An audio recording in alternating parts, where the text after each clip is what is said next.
I have to pay that car note. That's a liability. It's not putting no money in my pocket. Now, you may say, well, it's allowing you to get to work, to make money. Yes, it is, but I'm not really gaining because it's going right into keep the car. So, what I recommend, you get to a point of saving enough money up and buying the car cash, and that then becomes, you still have a liability in your hand because you got to keep the maintenance on the car, all right? You got to keep the maintenance on the car, and you got to do all the things to keep, you got to get the insurance, all that things. Yes, you got to do all those things, but in the long run, it is no longer a liability. It becomes an asset because you don't have all that extra money going into that, and you take that extra money and invest it into something else, all right? Praise be to God. For instance, many people think their home is an asset. It could to an extent, but really, no. If you got a mortgage, that's a liability because you're paying money out, right or wrong. You got to be able to use your assets to pay. I mean, you got to use your assets to be able to pay off your liability. And then, yes, you still got to pay your electric bill and all the things you need to. Yeah, but then you don't have that big note or that mortgage at the end of the month. You see, or the beginning of the month. You see what I'm saying? A simple definition of an asset is anything that puts money in your pocket. That's an asset. A liability is anything that takes money out of your pocket. Plain and simple. Can't get no simpler than that. All right? Number 4. Lesson number 4. The difference between capital gains and cash flow. What does that mean? Well, many people invest for capital gains, meaning they're betting on the price of something to go up. And that's risky because you don't know. You don't control the markets. Everything, when you're dealing with the stock market, you don't know. It could be a world event. It could be a catastrophe. It could be something that happened in the world that could make the stock plunge. Because people are unsure, well, I'm pulling money out. And it'll go down. Because the stock market, it depends on how much money is being generated and put in on certain stock. And as the money goes in, the stock goes up. But if something happens and people are pulling money out, then the stock's going to go down. You see what I'm saying? So capital gains is a risky thing because you don't know how the stock is going to act. You see what I'm saying? You just don't know. It's very risky. All right?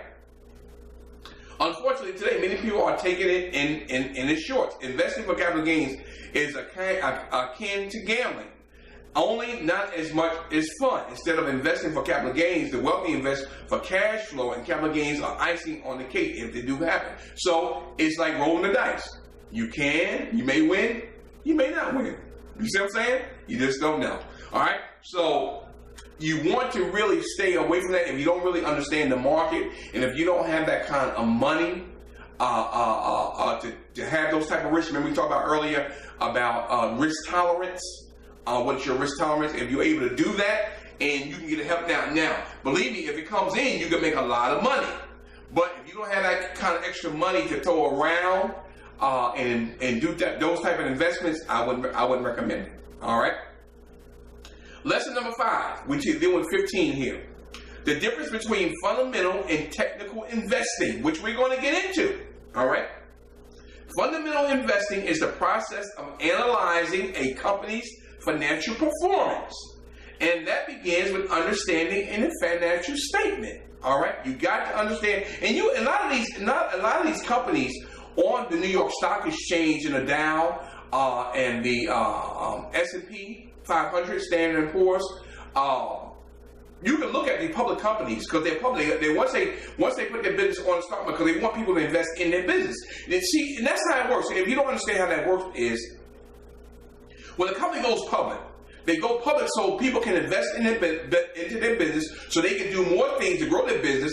But in return, if you invest and when they make money, you make money. You see what I'm saying? So you giving something, expecting to receive something in return. You see what I'm saying?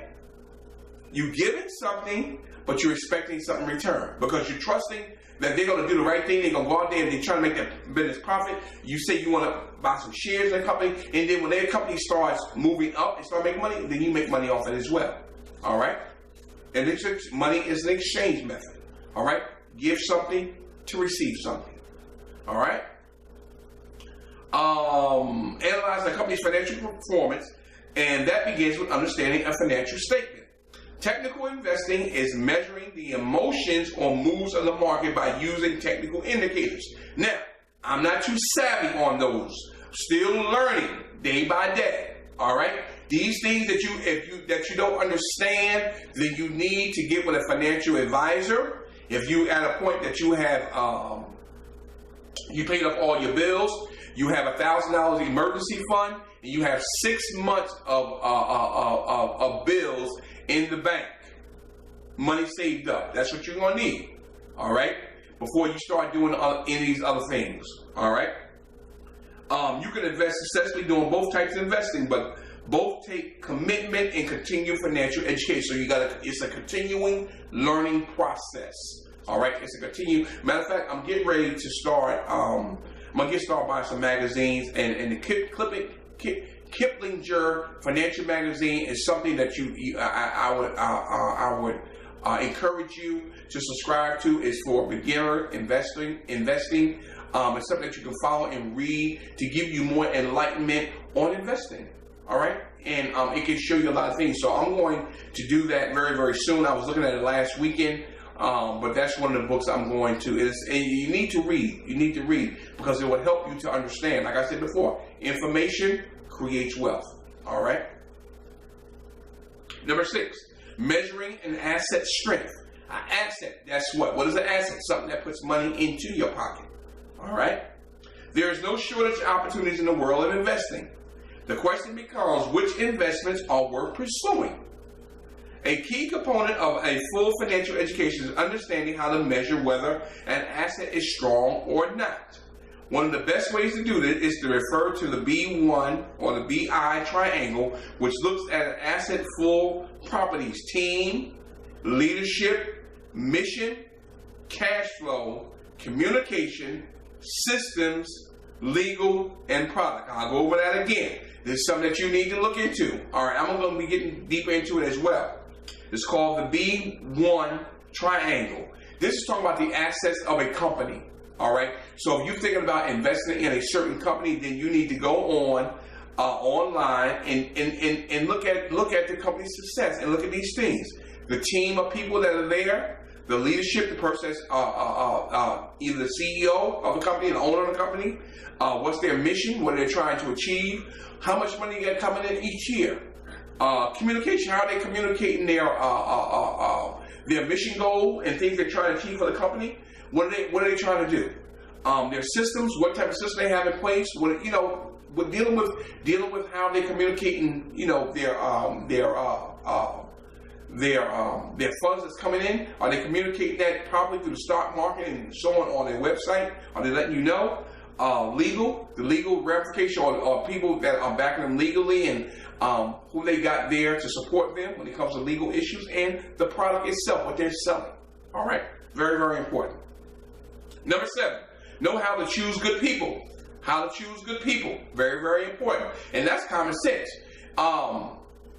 You have to surround yourself with people that know a little bit more than you do, because that's the only way that you're going to get better. All right? Don't hang around with people that are zeros. Get with heroes. Because like I said before, if they have not made $1 million, how can they teach you how to make $1 million? They can't do it. It's impossible. That's like the blind leading the blind. All right? All right. And I ain't really got to say no more about it. Know how to choose good people. Ask questions. You may have other people out there that are dealing with stockbrokers and investors and things that you're trying to get into. Ask questions. Who do you recommend? What do you think I should do? Who's the good person that I need to go check out? Somebody out there knows something if you're willing to ask. All right? Lesson number 8. Know what asset is best for you. Know what's best for you. You have to know your own, how can I say this? You got to know your own tolerance, what you're trying to achieve, and the things that you're looking for. What's good for you? What's good for your situation? Nobody else's but yours. All right? There are 4 asset classes: business, real estate, paper assets, and commodities. And we may deal with this later on. Those are some good things to learn about. I'm going to say it again. There are 4 asset. What is asset? Asset is something that puts money into your pocket. All right? Businesses, real estate, paper assets, money that's available for you, and commodities, dealing with stock market things. All right. To grow rich, you must study these classes, choose what is best for you, and work towards becoming an expert in that particular area. All right. Number 9, know when to focus and when to diversify. And what does that mean? You have to have different things in your portfolio. And I'm learning this, that you just can't have what that means is that you can't have all your eggs in one basket. You got to have some here, you got to have some there, have some here. You see what I'm saying? You have to have some kind of diversification there to be able to benefit when you start getting into the investing phase of your life, and you got to that point that you can do that. You got to diversify, and some things going to be moving a little bit slower. Some things maybe a little bit faster. So that's why if you have something all in one basket and it's not moving at all, then you're not profiting. You see what I'm saying? So you got to have some kind of balance. All right? You got to have some kind of balance. All right? You want to be diversified in all 4 assets. So you need to be tapping into businesses, real estate, paper assets, and commodities. So you won't have this one thing that you're dependent on to come through for you, but now you got 4 things. So out of the 4, maybe you get 2 out of 3, 2 out of 4, or maybe you get 3 out of 4. Okay, but it's better than not getting nothing. You see what I'm saying? All right. Number 10, minimize your risk. We talked about that earlier. You got to know your risk tolerance. Like I said, when you're younger, you're able to take a little bit higher risk because you got more time in your life. You got many more years ahead of you that you can make up for the loss and still be successful. But as you get older, your risk level just goes down because you can't make up those years anymore because you don't have those years in front of you anymore. They're gone. All right?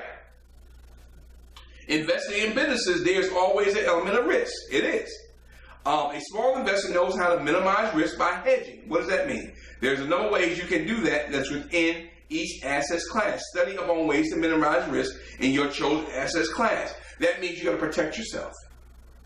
You got to protect yourself from having a major loss. If you put yourself in a situation you don't understand, you can lose your shirt. All right? But if your risk tolerance is low, don't put yourself in that situation.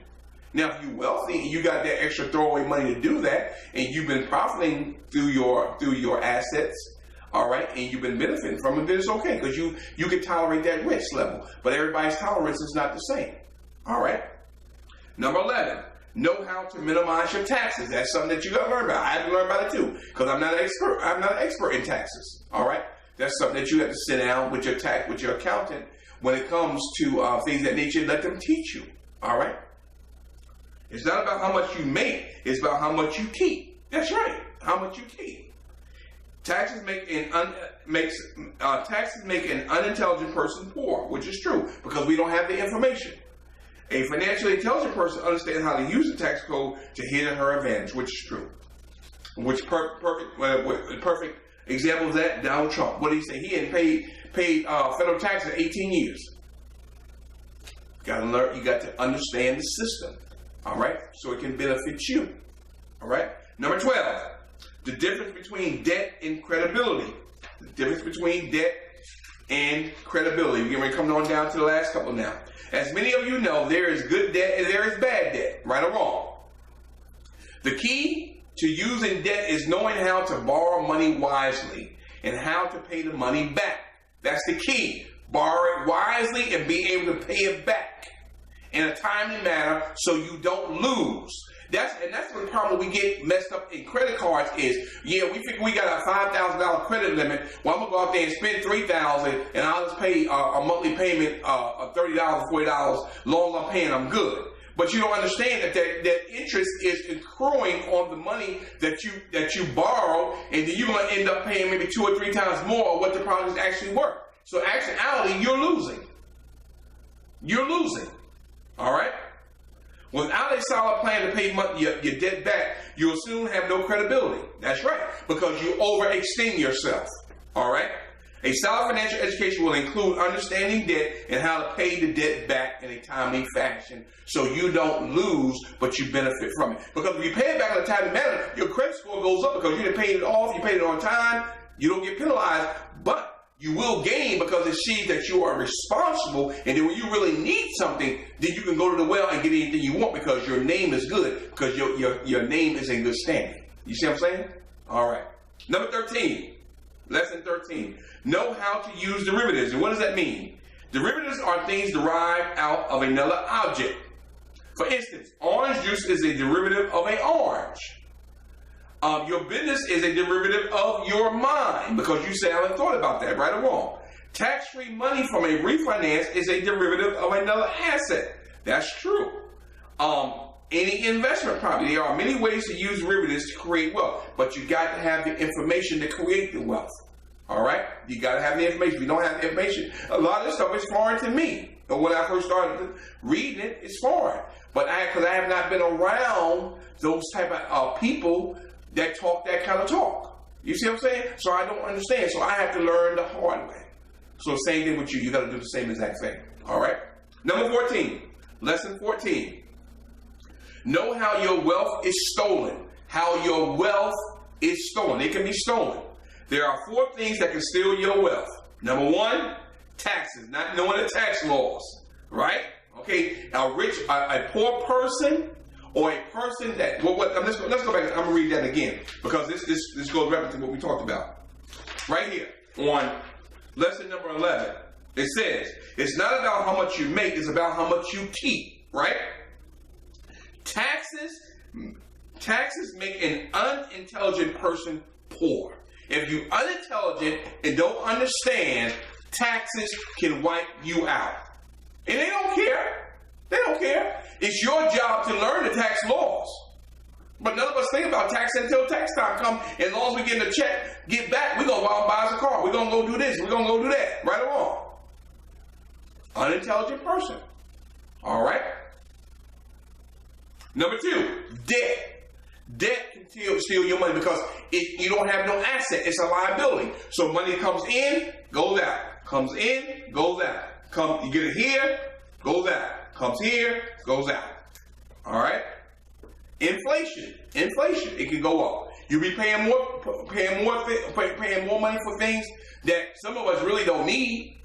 All right?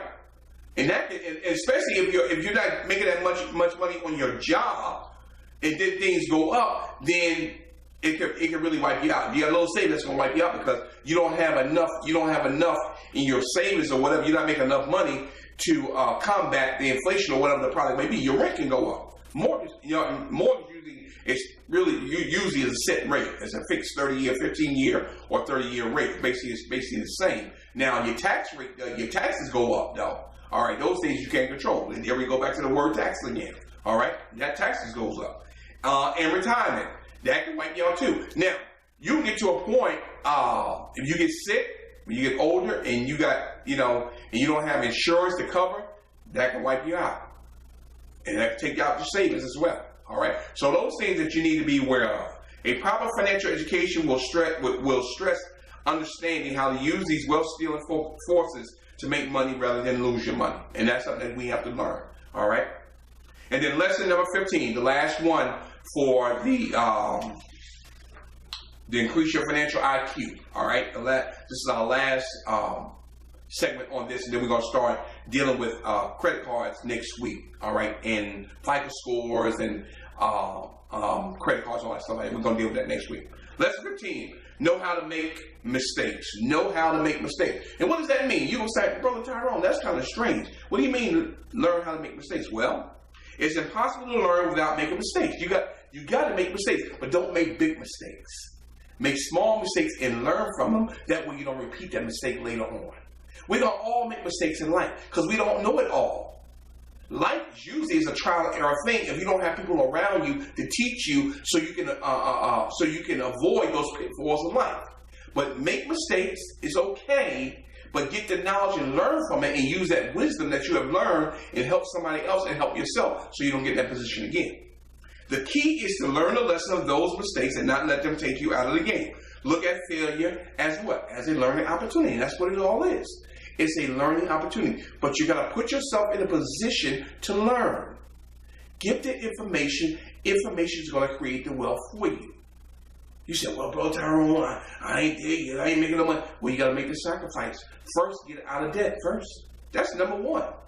Get out of debt. Until you make a a decision in your mind that you're going to get out of